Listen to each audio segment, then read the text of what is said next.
31편 15절부터 21절까지입니다. 나의 앞날이 주의 손에 있사오니 내 원수들과 나를 핍박하는 자들의 손에서 나를 건져주소서. 주의 얼굴을 주의 종에게 비추시고 주의 사랑하심으로 나를 구원하소서. 여호와여, 내가 주를 불렀사오니 나를 부끄럽게 하지 마시고 악인들을 부끄럽게 하사 스올에서 잠잠하게 하소서. 교만하고 완악한 말로 무례히 의인을 치는 거짓 입술이 말 못하는 자 되게 하소서. 주를 두려워하는 자를 위하여 쌓아두신 은혜, 곧 주께 피하는 자를 위하여 인생 앞에 베푸신 은혜가 어찌 그리 큰지요. 주께서 그들을 주의 은밀한 곳에 숨기사 사람의 꾀를 벗어나게 하시고 비밀이 장막에 감추사 말다툼에서 면하게 하시리이다. 여호와를 찬송할지어다. 견고한 성에서 그의 놀라운 사랑을 내게 보이셨음이로다. 아멘.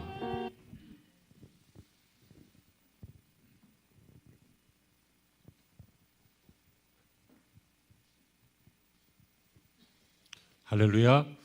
주 안에서 다시 만나게 되어서 감사하고 반갑고 그렇습니다. 자, 새해 첫날 첫 주일 예배입니다. 이날에 하나님이 주시는 축복의 메시지를 받고자 합니다. 하나님의 손에 한 해가 있습니다. 우리 함께 따라서 한번 해볼까요? 나의 앞날이 주의 손에 있습니다. 아멘이 되시기를 바랍니다. 이것은 오늘 다윗의 고백이기도 합니다. 오늘 15절에 나의 앞날이 주의 손에 있사오니 라고 되어 있습니다. 나의 앞날이라고 하는 거, 그래서 개역개정 그 전에 개역 한글 성경을 보면 나의 시대가 주의 손에 있다 이렇게 표현합니다. 이 말은 나의 모든 서사가, 다시 말하면 내 인생 중에 생겨난 모든 일들이, 그러니까 내 인생 스토리 자체가 주님의 손에 있습니다 라고 하는 다윗의 고백입니다. 역대상 29장 30절에도 이 단어가 나오는데요. 또 저의 왕된 일과 그 권세와 저와 이스라엘과 온 세상 열국에 지난 시사가 다 기록되었더라. 여러분, 이 말은 다윗이 받은 시간 속에 있었던 모든 일, 다윗의 모든 인생이 하나님의 손에 있었다라고 하는 다윗의 체험적 고백이요, 신앙 고백인 것이죠. 여러분, 이 고백이 오늘 이 첫 주일 우리들의 고백이 되기를 간절히 소망합니다. 첫째로 이 말은요, 다윗의 고백은 우리의 고백이기도 하지만 이 고백은 인생은 주의 손에 붙잡혀 있다라고 하는 뜻입니다. 이 말은 한 분초, 시간도 주님에게 달려있고 the day, 한 날도 주님에게 달려있고 그리고 한 주도, 그리고 그 주가 쌓여서 만들어진 한 해도, 그리고 한 해 한 해가 쌓여서 만들어지는 한 세대도, 그리고 몇 세대 지나고 나면 죽게 될 우리의 전 인생도 무슨 얘기예요? 올 타임입니다. 모든 시간입니다. 모든 시간이, 다시 말하면 나의 시사가, 나의 시대가, 나의 앞날이, 나의 인생이 주님의 손에 있다라고 하는 고백입니다. 여러분, 이 고백에 공감하시고 아멘이 되시길 바랍니다. 여러분의 인생은 주님의 손에 있습니다. 주님이 지으셨고 주님이 이끄시고 주님이 끝날까지 이끌어 가실 것입니다. 두 번째, 이 말은요, 주님이 주권적인 창조와 통치와 섭리하신다. 다시 말하면 주님께서 주님의 손에 있는데 손에 가만히 있는 것이 아니라 주님이 다스리실 것이다. 다스리신다는 거예요. 통치하실 것이라는 거예요. 이 세상을 누가 지으셨습니까? 창조주 하나님이십니다. 이 세상을 누가 운영하실까요? 우리 창조주 하나님이십니다. 그 하나님께서 이 세상을 지으시고 가장 귀하게 여기시는 것이 무엇입니까? 자신의 형상으로 지음받은, 근데 좀 마음에는 안 들지만 여러분들입니다. 저와 여러분들입니다. 우리의 이 죄성 때문에 못나고 터지고 추악하고 그러지만 하나님이 우리를 사랑하셔서 독생자 예수 그리스도를 주실 만큼 사랑하셔서 우리를 귀하게 여기시는데요. 이 하나님이 지으신 모든 피조물 중에, 우주 모든 것들 중에 가장 귀한 것이 여러분이십니다. 근데 보세요. 태양도 해도 별도 기온도 모든 원리도 법칙도 그 모든 운동도 모든 물리적 상황도 다 하나님이 지금 통치하고 계시는데 사람을 통치 안 하시겠냐고요. 그 모든 것보다 귀한 것들을 하나님이 다 다스리시는데 여러분들을 다스리지 않으시겠냐고요. 우리 예수님이 그러셨죠. 들풀을 봐라. 또 공중 나는 새를 봐라. 농사하지 않고 길쌈하지 않는데 하나님이 다 먹이시고 입히신다. 하물며 너희일까 보냐. 여러분, 하나님께서 우리를 통치하시는 분이십니다. 문제는 내가 그 통치를 자꾸 거부하니까, 잊어버리니까, 또는 실감을 못하니까 하나님께서 깨닫게 하시느냐고. 말씀도 주시고 고난도 주시고 사건도 주시고 그렇게 해서 철들고 깨닫고 변화되고 그러기를 기다리시는 것이죠. 이 션이라고 하는 사람은 참 기독교 역사의 독보적인 사람인 것 같습니다. 하나님이 그에게 주신 감동, 그거 붙잡고 한평생 살아가는데요. 이 사람 부자 아닙니다. 물론 부유하죠. 하지만 큰 부자 아닌데 어떻게 그렇게 많은 기부가 가능합니까? 다른 사람들이 기부할 수 있도록 자기가 앞에 나가서 그 길들을 여는 거예요. 그래서 자기가 통로가 되는 거예요. 여러분, 모든 것을 가져야 모든 것을 할 수 있는 것이 아닙니다. 모든 걸 알아야 모든 걸 가르칠 수 있는 것도 아닙니다. 건강이 완벽해야 힘이 있는 게 아닙니다. 네? 없어도요, 주님이 계시면 있는 것입니다. 몰라도요, 주님이 계시면 아는 것입니다. 낮아도요, 주님이 계시면 높은 것이라고요. 천해 보이고 내 마음에 좀 안 들고 죄인이고 그렇지만 그래도 주님이 계시면 보석이고 귀하고 주님의 자녀가 되는 것입니다. 왜요? 주님이 다스리시는 것이기 때문에 그렇죠. 물론 다스리는 방법은 다릅니다. 아담에게는 930년을 살 수 있는 시간을 주셨고요. 에녹에게는 365세의 시간을 주셨고, 우리가 잘 알고 있는 무드셀라는 성경의 기록상은 가장 오래 산 사람이죠. 969세.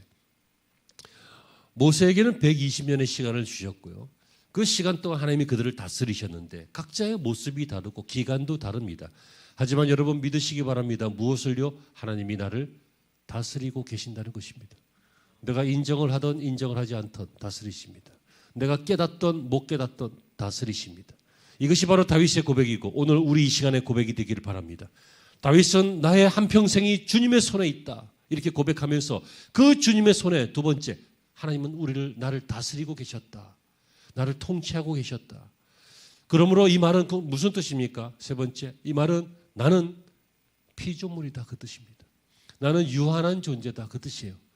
나는 제한되어 있는 존재다 그 뜻이에요. 나는 죽어야 될 존재다 그 뜻이에요. 언젠가는 끝나는 인생이다 그 뜻이에요. 다시 말하면 무엇입니까?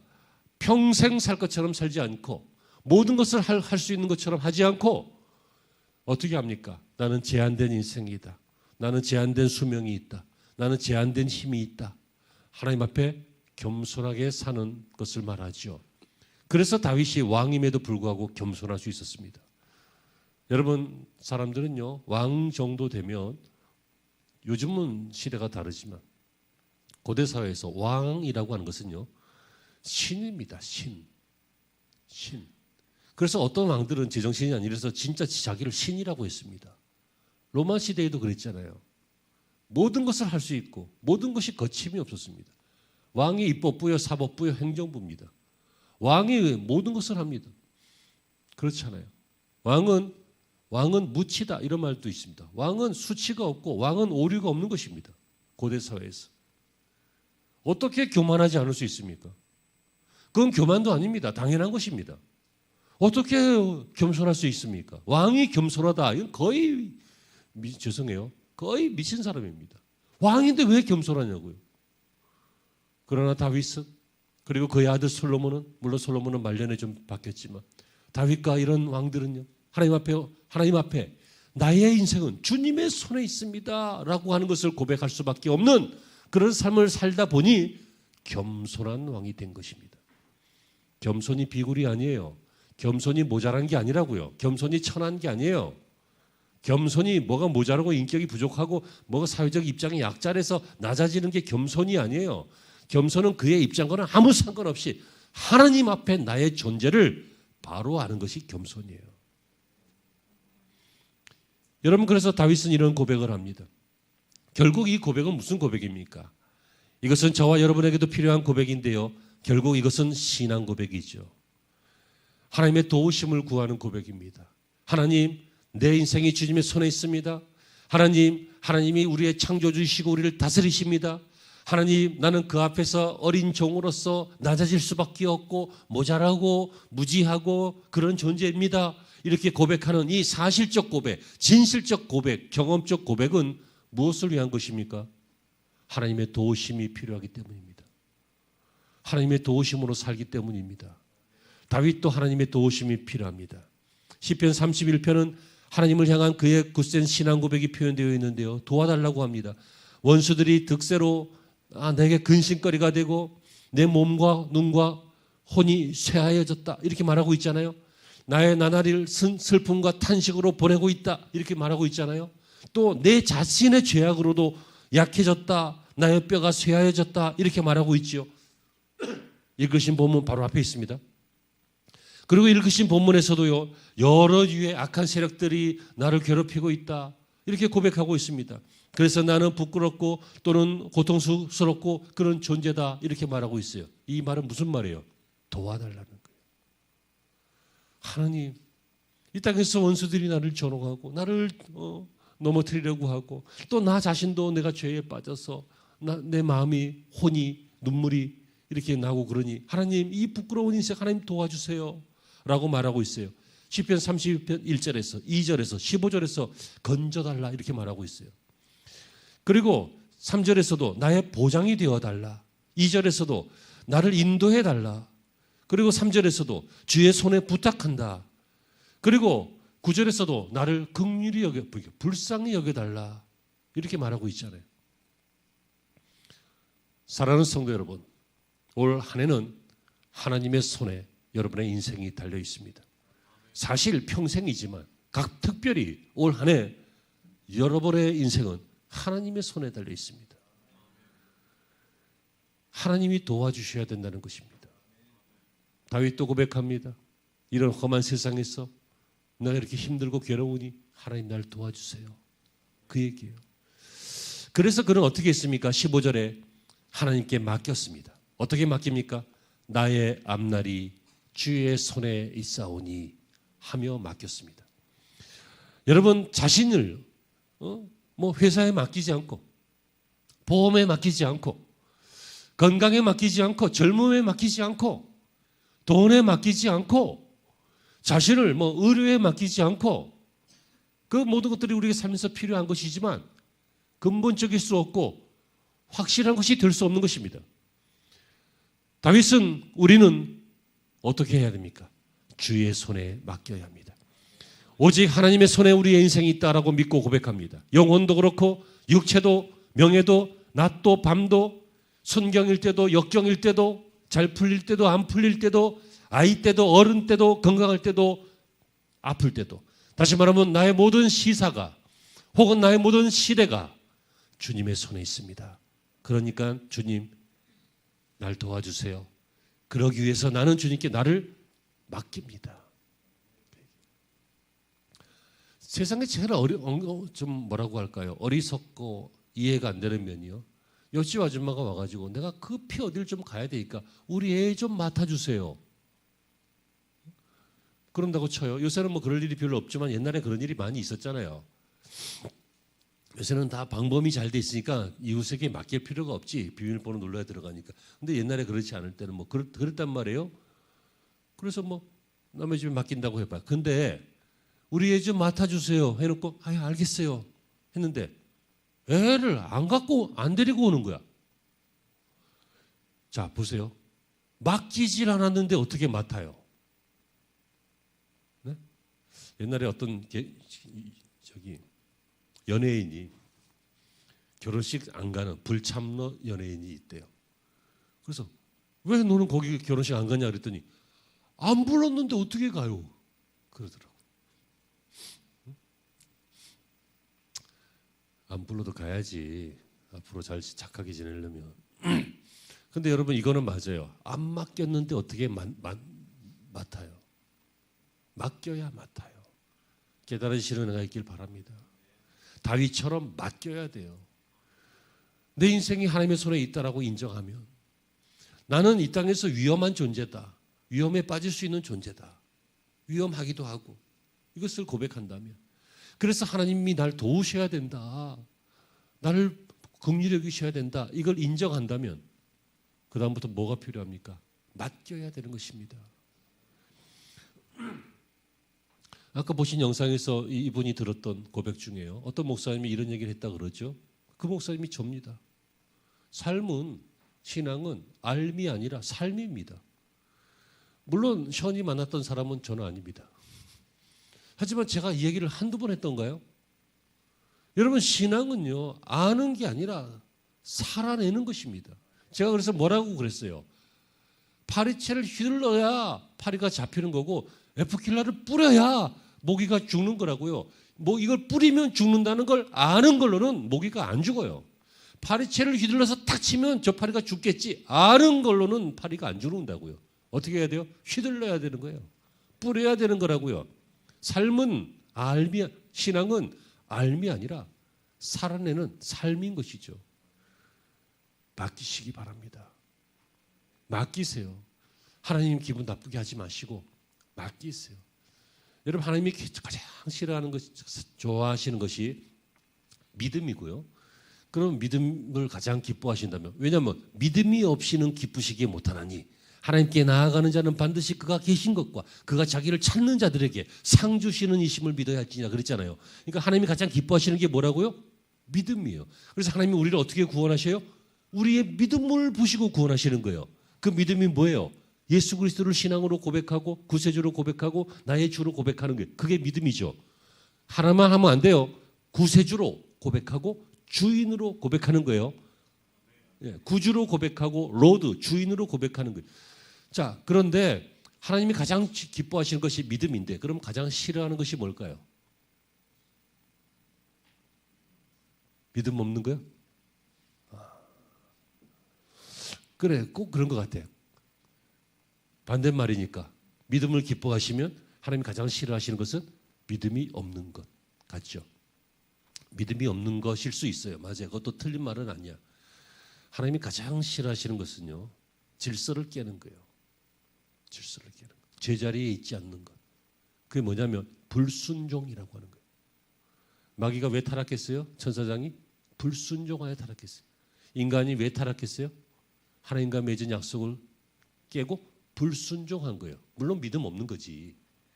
하지만 믿음 없으면 좀 막연한 표현이고 구체적인 표현은 불순종하는 거예요. 불순종하는 게 뭐예요? 순종하지 않는 거지. 그러니까 맡기라 했는데 안 맡기는 거지. 맡겨야 맞죠. 아멘. 아멘. 하나님을 인정하잖아요. 우리는 하나님을 믿잖아요. 우리의 연약함도 인정하잖아요. 도움이 필요하다는 것도 인정하잖아요. 그러면 맡기시는 여러분들이 되시길 바랍니다. 나의 앞날이 주의 손에 있사오니 하나님의 손에 맡겼습니다. 나의 앞날이 어디 있다고요? 주의 손에 하나님의 이름으로 맡겼습니다. 그래서 본문 31편 2절에 보면 구원하는 보장이 되어달라 주의 이름으로, 그리고 3절에 주의 이름을 인하여 나로 인도하시고 지도하소서. 주의 이름으로 나를 인도하시고 지도하소서. 우리는 기도할 때 하나님 앞에 기도가 상달되기 위해서 어떻게 기도해요? 예수님의 이름으로 기도하죠. 왜? 예수님이 중보자 되시니까. 그것처럼 우리는 연약해서 나갈 수 없지만 예수님의 이름으로 기도하면 나아갈 수 있으니까. 그것처럼 이분은 어떻게 맡기고 있습니까? 다윗은 주의 이름으로 맡깁니다. 하나님의 이름으로 이렇게 약속하셨으니, 하나님의 이름으로 우리에게 이렇게 요구하셨사오니 우리가 주의 이름으로 주님께 맡깁니다. 그럼 주님이 맡아주시는 거예요. 자, 보세요. 주님이 맡아주시면 그때부터 안심이잖아. 내가 맡았으니까 이거 누가 뺏어갈까 봐 걱정이고, 내가 맡은 이 건강 어느 날 쓰러질까 봐 걱정이고, 내가 맡은 이 경영 어느 날 부실해질까 봐 문제고, 내가 맡은 이 자녀 참 말 안 듣고 꼭 제비 닮아, 아니 아무튼 누구 닮았는지 모르겠지만 정체불명의 이 아이는 참 걱정인데, 하나님이 맡으신다면 나보다도 뛰어나시고 위대하시고 선하시고 좋으신 그 하나님이 맡으신다면 과정은 다 모르겠지만 결과는 선하게 될 것을 우리는 믿어야 할 것입니다. 오늘 결론입니다. 결국 이렇게 맡기면서 다윗은 소망을 갖고 있습니다. 나의 앞날이 주의 손에 있다. 이 말은 주님께 맡기겠다. 주님을 인정하겠다. 머리로만 아니라 삶으로, 알미 아니라 삶으로 내가 주님께 나를 드리겠다. 이렇게 표현하면서 뭐라고 합니까? 미래에 주의 손에 나를 맡겼을 때 주의 손에 있는 자신을 위하여 네 가지 큰 은혜를 바라보고 있습니다. 내가 이렇게 맡기리니 그러면 이렇게 될 것입니다. 주님이 이렇게 약속하셨습니다. 라고 하는 고백이 나오죠. 오늘 보면 19절에 첫째, 쌓아두신 은혜를 맛볼 것입니다. 쌓아두신 은혜. 이는 풍성하고 충만한 약속, 하나님 자신이 예정하시고 예비하신 축복을 말합니다. 쌓아두었다고 말합니다. 그냥 놔두었다가 아니라, 그냥 처박아 두었다가 아니라, 그냥 놓아두었다가 아니라 쌓아두었다는 뭐예요? 은혜 위에 은혜가 있고, 그렇죠? 풍성하다는 것입니다. 여러분 딱 맞으면 계산을 잘해서 아슬아슬하게 써야 돼, 그죠? 근데 풍성하면 넉넉하게 쓰고도 남음이 있어요. 대표적인 게 뭐예요? 오병이어의 기적이죠. 5,000명을 먹이고도 그냥 부스러기만 걷었는데도 큰 광주리 12광주리가 걷어졌어요. 이게 풍성함이에요. 풍성함을 아무나 누릴 수 없습니다만, 풍성함도 자격이 필요합니다만, 여러분 모두가 쌓아두는 은혜를 맛보기를 바랍니다. 찔끔찔끔 은혜가 아니라 풍성한 은혜를 맛보기를 바랍니다. 어떻게? 주님께 맡겨서. 또 19절에 이 은혜는 베푸신 은혜라는 거예요. 쌓아두시고 숨겨놓는 게 아니라 우리에게 주신다는 거죠. 그래서 19절에 주께 피하는 자를 위하여 인생 앞에 베푸신 은혜가 어찌 그리 큰지요. 그러니까 주께 피하는 자, 이게 누구예요? 주님께 맡기는 사람이죠. 주님께 나와서 피하는 사람. 이 사람을 위해서 주님이 어떻게 하셨다고요? 베푸신 은혜가 있다는 거예요. 베풀어 주셨다는 거예요. 사람은 무엇인가 부탁하면 다 못 들어줍니다. 들어줄 수 있는 것도 있지만 들어주기 어려운 것도 있고 때로는 들어주기 싫은 것도 있어요. 사람은요, 자기 나름대로는 크게 베푼다고 생각하지만 다 완벽하게 베풀지는 못해요. 할 수 있는 만큼 베풀고 사는 거예요. 학생들아, 부모도 그렇다. 부모가 모든 것을 해줘야 되냐? 왜? 부모가 모든 것을 해줄 수 없어요. 너희들이 성장할 때까지 해줄 수 있는 만큼 해줄 거야. 그거 감사하고 살아야 돼. 잘 들어요. 저 집은 어떤데? 그 집 가서 살아 그럼. 걔네 아빠는 그 집 자식 돼 그럼 가서. 그런 식으로 비교하면 안 돼요. 어느 집에서 어떤 모습으로 살든지 우리들의 자녀들은요, 그 집에서 그 부모의 사랑을 충분히 받았다라고 믿어야 돼. 아멘? 비교하면 안 돼. 비교하면. 왜 비교해? 그럼 너는 왜 손흥민 안 됐어? 너는 왜 올림픽에서 금메달 안 땄냐고? 예? 너는 왜 그 천재 그 게이머처럼 그렇게 해서 그런 거 못했어? 비교하지 마.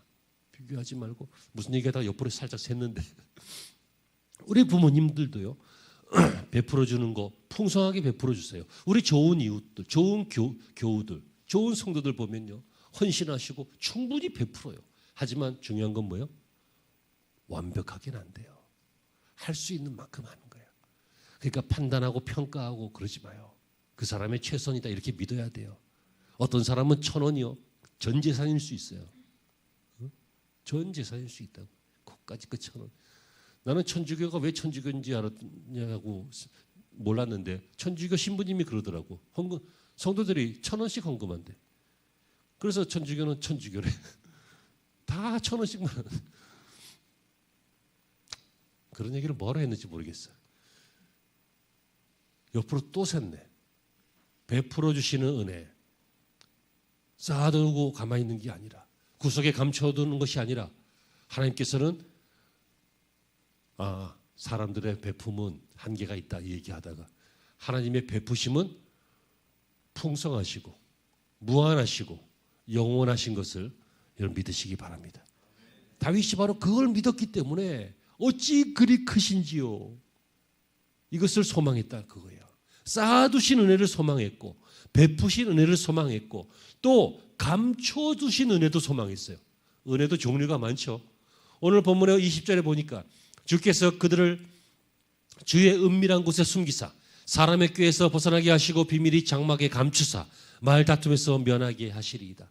그러니까 이 땅에서 뭔가 고난이 있을 때, 뭔가 환난이나 문제 속에, 사건 속에 빠졌을 때 하나님께서 그들을 보호하시고 감춰주시고 드러나지 않게 하시고 방패가 되어주시고 산성이 되어주시고 날개가 되어주시고 하시는 종류의 은혜가 있다는 거예요. 여러분, 나가서 마음껏 뛰어노는 게 자유가 아니에요. 가끔씩은 부모의 품이 가장 좋을 때가 있어요. 그렇죠? 아이들도 그래 안 다치잖아. 우리가 이 땅에서 재미있게 멋지게 하고 싶은 대로 사는 것이 인생의 가장 큰 목표는 아니에요. 우리의 가장 큰 목표는요, 하나님의 품 안에서 기뻐하는 거예요. 주님께 영광 돌리는 거라고요. 아멘. 이런 은혜를 소망했고요. 그리고 네 번째 은혜가 있는데요. 그것은 무엇입니까? 21절에 여호와를 찬송할지다. 견고한 성에서 그의 놀라운 사랑을 내게 보이셨습니다. 이 견고한 성, 이것은 성막을 말하는데, 예배하는 처소를 말하는데, 우리가 예배할 때에 하나님의 놀라운 사랑을 내게 보이셨다. 다시 말하면 어떤 구원, 도우심, 맡겼을 때 오는 하나님의 보호하심, 이런 것들을 주셨다라고 하는 거예요. 여러분, 우리나라 옛날에 유명한 CF 중에 맛을 봐야 맛을 아는 샘표 간장이라고 하는 게 있습니다. 그래서 허접한 간장 말고 특정 광고에서 죄송해요. 다른 데도 맛있는 거 많이 있겠지만 아무튼 그 광고가 그랬어요. 맛을 봐야 안다는 거예요. 맞아요. 어느 집에 뭐가 맛있다. 그러면 아무리 설명해도 난 몰라. 어떻게 하면 내가 알 수 있어요? 데리고 가서 먹여봐. 그러면 내가 알 수 있어요. 아, 정말이네요. 아, 별로네요. 알 수 있어요. 그것처럼 다윗은 맛을 봤다는 거야. 하나님의 은혜를 맛을 봤다는 거예요. 그래서 그 놀라운 사랑을 내게 보이셨다. 언제? 그 거룩한 견고한 성에서. 언제? 주님을 예배하는 신앙의 삶을 살다가 은혜를 받고 은혜를 쌓아두시는 은혜를 받고 감춰두시는 은혜를 받고 베풀어 주시는 은혜를 받고 어떻게 됐다고요? 하나님의 그 놀라운 사랑의 맛을 보았다는 거예요. 그러니까 이 말은 뭐예요? 앞으로도 보고 싶다는 것이고 앞으로도 보게 될 거라는 거죠. 언제? 하나님에게 내 인생을 맡겼을 때, 주의 손에 맡겼을 때입니다. 여러분의 삶이 이런 삶이 되기를 간절히 소망합니다. 하나님의 은혜를 많이 맛보고요, 놀라운 은혜를 많이 맛보고 감추어두신 베푸시는 그 은혜를 많이 맛보는 그런 여러분들이 되시기를 바랍니다. 사랑하는 성도 여러분, 2026년 첫 주일입니다. 시편 31편 15절에 있는 말씀처럼 나의 앞날이 주의 손에 있사오니 라고 하는 이 고백, 이 다윗의 고백, 하나님의 사랑을 받은 자라고 하는 뜻의 이 다윗의 이 고백은 오늘 이 시간 예배하는 저와 여러분의 고백이 되어야 할 것입니다. 우리는 하나님 앞에 나아갈 때에 믿음으로 나아가야 합니다. 불신앙이 아니라, 맡기지 않는 삶이 아니라, 나름대로 열심히 사는 그 삶이 아니라 하나님께 맡겨서 동업하고 하나님께 맡겨서 동행하고 하나님께 맡겨서 함께 인생을 안전하게, 그러나 확실하게, 그리고 보호하심을 받는 그러한 삶으로 살아가시길 바랍니다. 귀한 다짐이 있으시길 바라고요. 그 다짐대로 하나님의 축복이 여러분과 함께 하시는 한 해가 되시기를 주의 이름으로 축원합니다. 기도하시죠. 하나님, 이 시간 우리의 신앙 고백입니다. 2026년이 하나님 손에 있습니다. 아니, 우리 인생 전체가 하나님의 손에 있습니다. 하나님, 우리의 앞날이 주의 손에 있습니다. 우리를 받아주시옵소서, 책임져 주시옵소서, 보호해 주시옵소서, 은혜를 주옵소서, 쓰임받게